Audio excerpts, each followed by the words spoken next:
My script literally says, think of something witty to say here as an opener. So here's something witty for the opener. La la la, clicky keyboard noises. La la la, keyboard noises.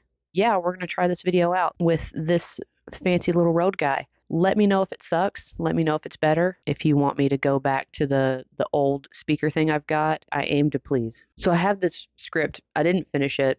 Didn't really know how to finish it up. So I decided that once I got done with the script that I wrote, I was just gonna show you guys stuff because I got some stuff that I think is cool and I want to share it. A few months ago, it was one of those like trending audios. I will survive under any circumstances. I think I'm allergic to tap water. Here I am as a teenager writing 50,000 words in a weekend and pulling an all-nighter. And then the tap water one is like needing a nap after sending an email. And it kind of got me thinking about how much things have changed for me.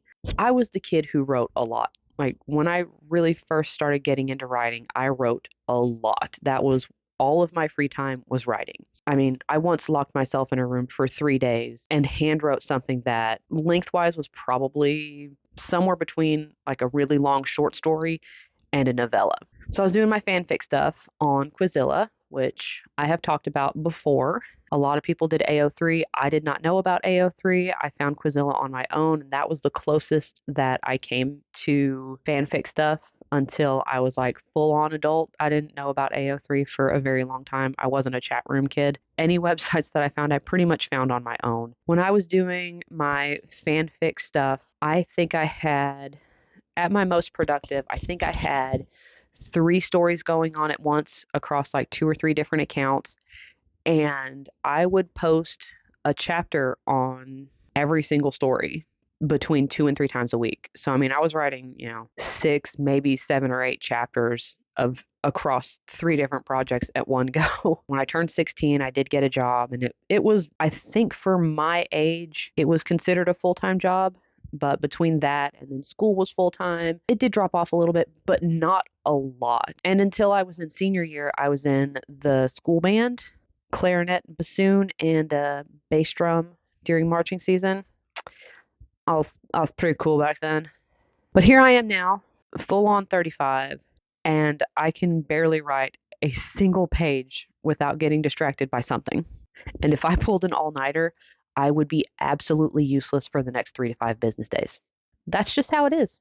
And it got me to thinking about how a lot of the people in that audio trend were kind of beating themselves up about how they've softened over the years, or how things that used to not bother them now like are crippling almost sometimes. And it's easy to beat yourself up when you look back and see how productive you were when you were younger and feel that present you is not stacking up. And I'll admit, there was a time when I also would look back and be like, man, why can't I be like that? Why can't I be the person that I was back then? Why can't I be crazy productive like I used to be? And then I remember that my life is completely different now. I have the awareness to know that my life now and my life then are completely different. You can't judge 2 completely different things. As a guy in a class that I was taking one time, he did a speech, and instead of saying he were comparing apples to oranges, he was like, apples and beans. So it's like comparing apples and beans here. They're completely different. You at 16 and you at 30, or you at 25, or even 19 is not the same person. I don't fault current me for not being able to do things that teenaged me could do. Back then, I didn't have to take care of anybody but me, and I barely had to do that. My parents took care of the bills and the groceries, and all I had to do was keep my room clean and do whatever house chore I was assigned for the week. And that took like 5 minutes a day. My free time after work and after school was mine. I didn't have to put time toward running errands or keeping up my house or making meals or anything like that, because all that stuff was taken care of for me. And I'm not even sure that my drive has changed all that much. It's just that the demands on my time are different. And so my energy is being split in many different directions, like a lot of people nowadays have their attention split in multiple directions. And that's okay. I may never be able to write consistently or on multiple projects at the same time ever again. But I make sure that what I do write is making me feel fulfilled. I still write whenever and wherever I can, but I don't judge the productivity of me now to someone who led a completely different life than I did and had different advantages and different everything than I currently have. As Tony Horton from P90X used to frequently say on the videos that I still occasionally watch, do your best and forget the rest. This is the part of the video where I no longer have a script. Not that I was really following the script very well beforehand, but now I don't have one. So we're going off the walls now. If you didn't notice, I got a couple of tattoos. I went to a tattoo convention this past weekend. I was expecting to pay my entry fee, go in there, look at the booths, get some ideas for things I might want to do, and then maybe get a flash tattoo. And we were just going to go on Friday. That was the plan. But I got to talking to some guys at one booth, Make Clown Tattoos. I couldn't find their address, but if I can find the guy that did my tattoos Instagram, I'll show it here. So I asked him, "Can you guys do a raven?" And we had to have a translator, but he was like, "Raven? Yes, I can do a raven." And so they went back and forth. They gave me a reference photo, and like 2 hours later, I have this guy. And it is so pretty. I love this tattoo. This is so pretty. Like, oh, the detail. Oh, looky. So pretty. He's very good. Very nice guy. What ended up happening is Friday, I went and got the raven, and my husband was like, I really want to go and get a tattoo from these guys. So we came back the next day, and while they were waiting on his next tattoo, I found another booth, Alpha and Omega Tattoos. It's in Athens, Georgia. If you happen to be nearby, they did this little guy. It's a little ghosty sitting on some books. I figured I'd do that while waiting for my husband to get his stuff done. We had to come back again on Sunday to finish up my husband's tattoo because it was a little bit bigger and it took a little longer than they thought it would take. I was like, I'm going to sit in my car because I had to go to work. And I was like, if I go in there and pay the entrance fee, I'm going to get a tattoo. And eventually I went in there and I went back to Alpha and Omega because they had an opening. And so I got another little guy from them. It's a little skeleton hands making a heart. And I thought that was really cute. They knocked that one out. I showed it to my kid later on in the day and he goes, "Oh, mommy, it's a heart. It's the wrong kind of heart, but it's still a heart," which I thought was adorable.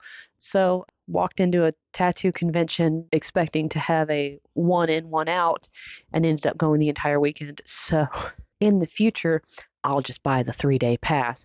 10 out of 10 would definitely do it again. I also went to a thrift shop, which I mentioned at the beginning of the video, which is something I wanted to show. And this is a thing that I got. This is like probably one of my favorite things that I've ever found in a thrift shop or antiques. It's an antique shop, but whatever. I remember having this stuffed animal, and I don't know why I didn't keep it because it was one of my favorite stuffed animals. And they were only selling it for $5, and I had to buy it. It's my little Free Willy. Really good condition. Yeah. Oh, copyright Warner Brothers 1995. So yeah, I was like 5 when this movie came out. I saw that, had to have it. This is the other thing that I got. It should be in frame. I got this. It's got little drawers. I've got my fountain pen inks in here. I've got my old uh, I got my old microphone and some chapstick in here. I'll put some more stuff in it later, but pens, highlighters, index cards, some of my journals. I went in there to get a bar of soap because there's local people that, make stuff, and I knew they had a booth. So I got into their booth to grab it, and then my kid was like, "What's down here?" So we went around the corner, and that's where I saw this, and I was like, "Oh, must have it." And I think it looks really good on the desk. I think it goes really well with the whole vibe that I'm trying to curate. We also got a table. It's a table from the 50s or 60s. I don't know. Decades are hard the older you get. When we went back to pick up the table, they had a bunch of books set up. I really wish I had taken a picture of it, but they had a suitcase and they had the books all lined up in it and they're all wrapped up. And I was like, oh, it's this blind date with the book stuff. So I got one of them. I saved the wrapper because this is how you're supposed to do a blind date with a book. I like my Second and Charles, which is a secondhand bookstore, music store, DVDs and video games and stuff like that. But they take all the mystery out of the blind date with a book. Instead of doing something small, just to kind of like pique your interest, they write the entire synopsis on the back, which is funny because I was reading through those one time and I read the synopsis and I'm like, I read this book. I know this book. I remember the names of those characters. This one, you can see my kid got a hold of it and ripped it all to heck. They had a little label. This is all the information that they gave. Historical thriller, British literature, Goodreads 4.11, published in 2017. That's all they put. That's what a blind date with a book is all about. And it also came with a little bookmark, just one more chapter, and it came with a highlighter, a packet of tea for me to enjoy while I read. Yeah, this is the tea it came with. Orange and spice. I am sorry to British people for drinking packet tea, and also I microwave my water. I know I have a kettle. I promise I will use it one day, but I always forget about it until I've already got the microwave going. I promise I will do better. I'm working on it. I'm trying to be a better tea person, but you're just going to have to give me a pass for now. I'm doing my best. Book ended up being Susanna Gregory's The Executioner of St. Paul's, which sounds pretty interesting to me. It's the 12th book in the series. I really hope that these can be read standalone because I really don't want to read 11 books before I get to this one. But I've read Philippa Gregory before. I don't know if they're like sisters or cousins or anything, but I am excited to read this one. It's a thick boy. I went back and I found this one. It's a very pretty yellow. This is what I wanted to show you with the green polka dotted one, but they wrapped it all up and they did this really nice little labeled thing.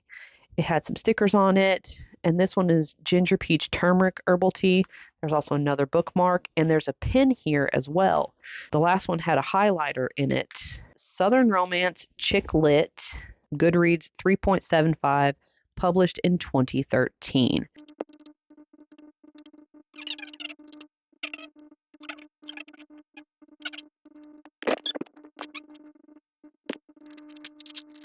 All right, so the book that we found in our blind date with the book is The Last Original Wife by Dorothea Ben Frank. I have never heard of this lady before. Sultry southern atmosphere of Atlanta and the magic of the Carolina Lowcountry in this funny and poignant tale of one audacious woman's quest to find the love she deserves. All right, cool. This is cute. I'm excited. It looks very much like a beach read, so I might hold off on it until this summer, but that's fun. I really like blind dates with a book. I think they're a lot of fun and they can expose you to genres that you're not familiar with. So give them a shot. So yeah, this video was a bit all over the place and I don't know how it's going to turn out in editing, but I hope you had fun. When I was a kid, I wouldn't have done this kind of stuff. I wouldn't have done blind dates with a book. I wouldn't have gone to antique shops and sought out things. I definitely would have just randomly gone to a tattoo expo and gotten 3 tattoos over the course of a weekend. The life you have now cannot be judged with the metric of the life you had at any other point in your life. If you ever feel down, just remember that you have come so far from any other point in your life. You're still going strong, and that is always something to be very proud of. Sometimes it feels like living is an act of rebellion. We could use a little bit of rebellion. So I was trying to think of like a fun segue to introduce this piece of information, and the only thing that I can think of is the fact that I have this tattoo that's got the little bones in it, and it made me think of all the little bones that you've got, and it made me remember that about a quarter of the bones in your body are located in your feet. If you have feet, you have 25% of your bones from like the ankle down. Thanks so much for sitting here and listening to me talk and show off my things and try to give you a boost of confidence and to let you know that you're doing a good job. And I don't really know how to end this one today. My name is Jennifer McPeak. I am a currently unpublished author. I am trying to work on becoming a published author, either traditionally or self-published. I'm currently working on a pirate adventure fantasy with romantic elements based on Captain Hook. If you would like to follow me along on my journey, and I would love if you did, I post new videos every other Wednesday. I talk about reading, writing, arts and crafts. If I get new tattoos, I'll show them off. I still haven't shown off the one that I got in January. I might just throw up a picture of it. It's like on the ball part of my calf. This channel is for me to talk sometimes to myself, sometimes to other people, and hopefully get people some laughs and brighten your day up a little bit. And I will see you in the next video. Later. La la la, clicky keyboard noises. La la la, keyboard noises.